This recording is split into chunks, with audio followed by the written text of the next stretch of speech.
tadi makanan-makanan yang dikatakan menyehatkan karena banyak kandungan gizinya ya, menyehatkan ginjal katanya. Nah, sekarang kita sudah ada bersama dengan Dr. Ferawati Sudarma, spesialis gizi klinik. Dokter, selamat siang, Dok. Siang, dokter. Dan bagi masyarakat yang ingin bergabung dan mulai bertanya-tanya soal ginjal, boleh loh menghubungi nomor telepon yang ada di bawah ini. Jangan lupa telepon ya. Karena kita akan ngebahas tentang makanan-makanan yang menyehatkan ginjal. Di depan kita udah ada nih, Dok. Fakta mitos yang pertama, sakit pinggang adalah tanda penyakit ginjal. Ini fakta atau mitos? Ini paling sering ya, Dok ya? Itu adalah mitos ya. Karena mitos, benar. Karena kalau kita bicara tentang penyakit ginjal, itu kan ada berbagai macam ya, Dok ya. Ada yang namanya infeksi ginjal, ada yang namanya batu ginjal, dan ada yang namanya gagal ginjal juga, baik yang akut maupun yang kronik. Nah, yang berhubungan dengan masalah sakit pinggang biasanya infeksi saluran kemih. Tapi dengan syarat infeksi saluran kemihnya yang sudah lanjut ya, Dok ya. Jadi karena kita ingat bahwa posisi ginjal sendiri secara anatomi kan di daerah belakang, itu berdekat dengan pinggang. Nah, kalau sudah menyebar, biasanya ada nyeri yang menyebar di daerah pinggang. Nah, bedanya kalau dengan sakit pinggang biasa, dia tidak menghilang dengan perubahan posisi maupun perubahan aktivitas, gitu. Dan memang perlu sekali kalau misalkan sudah merasa tadi sakit pinggang, boleh saja kalau mau periksa ya. Boleh, karena memang pemeriksaan tersebut kan tentu bisa mengarahkan bahwa ini sakitnya sebenarnya mana. Kadang-kadang yang dibilang pinggang taunya punggung ya, itu beda juga ya. Oke, bisa jadi. Kita makin kembali mengenai gagal ginjal ya. Nah, jangan sampai gagal paham ya, gagal ginjal. Nah, ini kalau minum air putih sebanyak mungkin ini bisa mencegah penyakit ginjal. Ini fakta atau mitos? Ini adalah mitos, karena sebanyak mungkin, Dok. Kalau sebanyak mungkin nanti kesannya ada yang namanya overhidrasi atau water intoksikasi, itu berbahaya. Tetapi kalau minum air dengan cukup sesuai dengan indikasi, itu sebenarnya oke banget. Gitu. Water intoksikasi itu tadi maksudnya adalah keracunan air. Betul bisa sekali. aja loh keracunan air. Bisa banget. Jadi jangan pikir kalau air itu sebanyak-banyaknya lantas menyehatkan. Betul sekali. Nah, di depan kita nih udah ada makanan-makanan nih, Dok, yang katanya menyehatkan ginjal. Kita pertama ngebahas di depan Nisa dulu nih. Ini ada buah-buahan, sayur, paprika. Maklum jarang ke dapur. Ya kelihatan ya. Ini ada kembang kol dan ada paprika warna-warni, ada merah, hijau dan kuning, Dok. Ini katanya mampu menyehatkan ginjal, Dok. Kenapa, Dok? Dan apa kandungannya yang mampu menyehatkan ginjal? Ini kembang kol. Sebenarnya dari rekomendasi National Kidney itu dikatakan bahwa kembang kol bahkan juga. Sebentar, Dok, ini ada bunyi telepon ya. Kita angkat dulu coba. Dokter Nisa silakan menyapa. Halo, dengan siapa di mana? Halo, Bu Syarifah ini, Bu Syarifah Pontianak. Halo, Bu Syarifah di Pontianak. Ada pertanyaan terkait dengan makanan yang menyehatkan ginjal. Apa nih, Bu, pertanyaannya? Iya, saya berumur 64, dokter. Tapi saya gemar berenang setiap hari. Kalau enggak pun saya jogging sampai nenek-nenek ini. Jadi yang saya tanyakan untuk anak-anak saya tentunya, karena mereka masih muda belia, kayaknya dia juga merokok kenceng. Jadi itu juga saya mau tanya, kalau orang terhindar dari untuk ginjal ini, apakah dengan angkat-angkat berat atau stres atau bisa juga dokter terkena ginjal, kerusakan ginjalnya. Jadi selain minum air putih yang banyak, olahraga yang rutin, terukur dan teratur, lalu apalagi selain itu, terutama saya yang nenek-nenek 64. Terima kasih, dokter. Oke, baik. Terima kasih, kasih. Bu di Pontianak ya. Wah, ini sebenarnya ini memang sering ditanya juga sama pasien-pasien kita ya, bagaimana orang yang menjaga kesehatan ginjal. Secara singkat, dari perspektif ahli gizi bagaimana, dokter? Dari kami sendiri sebenarnya yang pertama tentu saja kita memperhatikan makan apa yang kita makan. Karena kalau misalnya kita bicara ginjal, maka kita bicara tentang cairan. Ketika cairannya sudah cukup, maka proses ekskresi atau pengeluaran sisa-sisa metabolisme akan lebih baik lagi. Yang kedua, memang kalau ginjal sendiri berhubungan dengan penyakit jantung ya, Dok ya. Fungsi ginjal juga akan berpengaruh, diabetes juga berpengaruh terhadap kesehatan ginjal. Jadi hal-hal yang menyangkut makanan untuk mencegah penyakit jantung, untuk mencegah penyakit diabetes harus diperhatikan. Dan berikutnya adalah harus diingat, pada kondisi tertentu seperti misalnya pada penyakit gagal ginjal kronik itu juga harus diperhatikan juga selain protein yang penting, juga bahan makanan yang ada natrium atau kalium ataupun fosfatnya. Itu harus diperhatikan juga, dan ketika dalam kondisi hamil maupun laktasi itu juga harus ditambah lagi dari rekomendasi agar mencukupi kebutuhan air pada saat hamil maupun menyusui. Dan ingat tadi kalau misalkan kita mau menjaga kesehatan ginjal adalah kita bagaimana mencegah penyebab penyakit ginjal. Tadi bagaimana asam urat yang berlebihan juga kita harus jaga, bagaimana orang yang hipertensi atau tekanan darah tinggi harus dijaga. Dan intinya dari bagaimana kita bisa menjaga supaya tidak sampai terjadi darah tinggi, diabetes atau asam urat yang meningkat dari gizi yang kita bahas hari ini ya sekarang ya. Ya, oke. Nah, sekarang lanjut lagi nih mengenai gizi sekarang yang lagi kita bahas. Tadi sudah ada kembang kol, lalu paprika ya. Untuk kembang kol sendiri sebenarnya rekomendasinya ini cukup baik sekali karena dalam hal natriumnya, kaliumnya, fosfatnya yang umumnya terganggu pada penyakit gagal ginjal kronik itu sangat rendah sekali. Jadi dianjurkan untuk menggantikan nasi misalnya ataupun kentang yang tinggi kalium dan fosfat dengan kembang kol maupun kol ini sendiri. Jadi kembang kol pengganti nasi, artinya nasi tidak dimakan diganti dengan kembang kol. Betul sekali, karena kembang kol ini kalau mau diubah jadi nasi biasanya di blender dengan bentuk yang seperti udah remah kecil seperti itu sebagai pengganti nasi. Itu baik sekali natriumnya dan fosfatnya rendah gitu. Oh, ini menarik sekali karena pasti pemirsa di rumah sudah bertanya-tanya apakah boleh nggak di nasi, kan katanya ada kalorinya. Berapa kalori sih kalau makan kembang kol ini? Dibandingkan dengan nasi, kembang kol lebih rendah kalorinya, kemudian seratnya lebih tinggi. Seperti itu. Karena seringkali kalau kita bicara tentang penyakit ginjal kronik kan beberapa sayur itu kan tinggi kaliumnya ya dok. Biasanya akan dibatasin tuh. Jadi orang yang penyakit gagal ginjal kronik khawatir kalau makan sayur. Nah kebalikannya dengan serat dari kembang kol ini bisa menggantikannya seperti itu. Dokter Nista sudah penasaran kayak lihat paprika ini ada merah kuning hijau ya? Dari jauh itu kayak buah gitu. Iya. Kalau ini buah, tak gigit tadinya. Untuk ini adalah sebenarnya gabus ya. Merah artinya berani ya, hijau artinya jalan terus. Gimana? Ini gimana itu? Kebalikannya, biasanya untuk yang golongannya paprika ini harus hati-hati karena kaliumnya cukup tinggi juga. Jadi mungkin nggak sekaligus kita menghindari, tetapi harus memperhatikan porsi dan juga frekuensinya. Biasanya untuk sayur-sayuran yang ada kaliumnya ini sudah ada sudah ada anjurannya juga untuk dibilas ataupun direndam dok, untuk mengurangi kandungan dari si kaliumnya ini. Dibilas dan direndam ya, tapi bukan direbus ya dok ya? Ya, setelah itu akan direbus, dibikin menjadi sop dengan tidak mengonsumsi kuahnya. Gitu. Nah, ini masih menarik sekali karena jaga kesehatan ginjal ini adalah kita harus menjaga kesehatan makanan kita. Nah, ini sekarang masih ada nih kita belum bahas nih mengenai buah-buahan dan juga makanan lauk pauk, apa yang boleh dimakan, apa yang tidak boleh dimakan, dan bagaimana kita menjaga kesehatan ginjal setelah satu ini tetap di Hidup Sehat. Iwan. Nah, gejala-gejala penyakit ginjal dokter Nisa ya. Benar. Itu kalau misalnya kegatelan masuk nggak dok? Kegatelan ini ada banyak efek yang lain ya. Iya maksud saya gatal tangannya. Iya, kalau cowok dibilang gatal kan lain. Ya. Tapi memang kadang-kadang kalau orang penyakit ginjal itu yang menjadi penyebabnya itu yang bisa menjadi gejala berikutnya juga ya. Wah, ada telepon lagi nih dok. Tinggi juga bisa ya. Oh, ada telepon lagi ya. Oke, dokter Nisa Sekarang lagi, silakan dokter Nisa. Oh, saya lagi. Oke. Halo. Halo.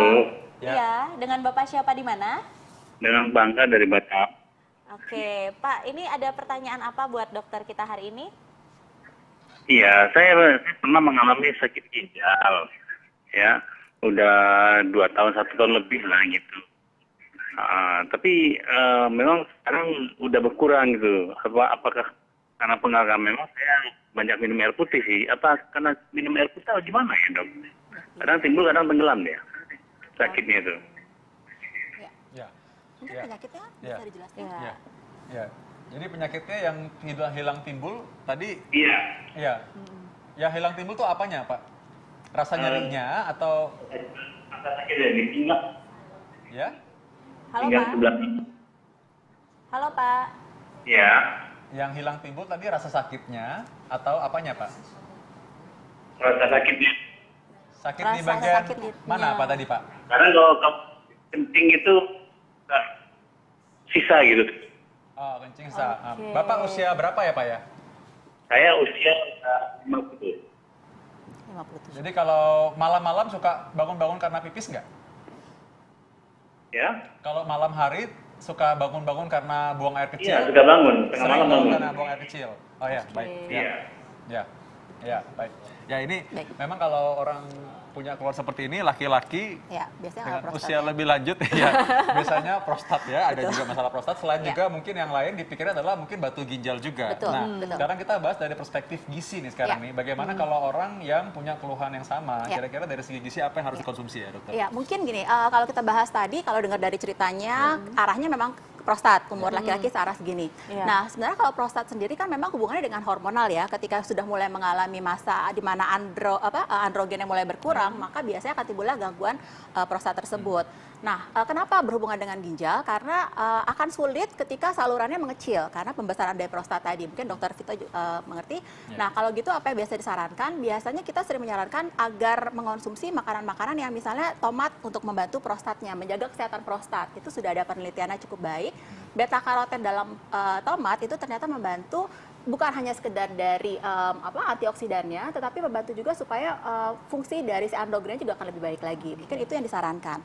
Yang kedua biasanya memang batu ginjal karena ketika mengalami gangguan untuk pipis atau sakit tadi tergantung apakah batu tersebut tersumbatnya di daerah mana ya dok ya. Jadi ketika dia ada di daerah yang salurannya kecil maka timbullah keluhan atau nyeri tadi. Tapi kalau tidak ya tidak. Nah untuk batu ginjal sendiri memang kita sarankan untuk pertama diperiksa tentu saja jenis batu ginjalnya, jenis batu ginjal apa dulu. Asam urat juga bisa menyebabkan terjadi batu ginjal. 10% dari batu ginjal dari asam urat. Jadi itu harus diperhatikan. Kemudian ada juga batu kalsium, kemudian juga ada juga batu oksalat. Nah, batu kalsium dan oksalat tadi biasanya menumpuk karena tidak adanya fungsi pembersihan yang baik dari ginjal. Nah, fungsi pembersihan tadi biasanya kita bantu dengan minum air. Jadi dia akan membasuh saluran pipis kita dan tidak terjadi pengkristalan dari kalsium maupun oksalat tadi. Gitu dok. Nah ini kalau kita ngomong soal air nih, biasanya mungkin buat sebagian orang senangnya minum jus karena minum air aja katanya kurang nyaman ya. Nah bagaimana kalau misalkan buat nanas ini di jus gitu misalnya, coba gimana dokter? Untuk secara umum ya dok, kalau secara umum baik sekali karena memang nanas termasuk buah yang banyak cairannya, tetapi hati-hati kembali, kita kembali ke gulanya. Mungkin pemilihan nanas tersebut juga tidak boleh dicampur dengan sifatnya pemanis buatan, karena itu tidak baik untuk orang yang memiliki masalah ginjal. Dan tetap saja cairannya setelah minum nanas tadi, karena dia sifatnya serat, serat juga harus didorong oleh air. Jadi konsumsi air juga harus ditambahkan. Gitu dong. Ya, baik. Tadi air tetap harus diminum, harus diminum juga ya. Betul. Selain dari cairan yang dalam buah-buahan. Nah, ada fakta berikutnya dari Dokter Nisa tadi udah senyum-senyum dan tidak pakai pemanis buatan senyumnya ya. Iya, saya senyum-senyum ngeliatin Dokter Vito ngomong. Soalnya auranya terpancar kemana-mana. Nah, fakta mitos yang selanjutnya nih dok. Katanya konsumsi jeruk dapat memperburuk kondisi kesehatan bagi penderita penyakit ginjal. Ini fakta atau mitos dok? Itu adalah fakta pada kondisi pasien dengan penyakit gagal ginjal kronik dan mengalami peningkatan kadar kalium dalam darahnya yang tinggi. Karena kondisi hiperkalemi tersebut biasanya akan terjadi gangguan jantung, misalnya irama jantung, kemudian palpitasi. Nah, biasanya jeruk itu termasuk bahan makanan yang tinggi kaliumnya, dok. Jadi sebaiknya dihindari, sama seperti alpukat juga. Gitu, dok. Berarti satu lagi nih, dok. Bagi penderita penyakit ginjal, pantang untuk konsumsi nasi merah. Ini fakta atau mitos nih dok? Padahal yang kita tahu nasi merah kan sangat baik, sangat sehat sekali kan dok. Tapi kalau untuk penyakit ginjal bagaimana dok? Ya, itu memang sebaiknya dihindari. Wow, ya, sebaiknya dihindari. Karena dalam beras merah itu dibandingkan dengan beras putih, ternyata kandungan dari natrium, kalium, dan fosfatnya lebih tinggi dok. Tadi kita bahas pada beberapa kasus gagal ginjal kronik itu meningkat kadar ketiga mineral tersebut. Nah, beras merah itu termasuk yang tinggi juga. Jadi pada kondisi tersebut mungkin akan lebih bagus kalau kita makan yang beras putih. Atau kalau mau beras merah, kembali lagi frekuensi dan juga porsinya diperhatikan.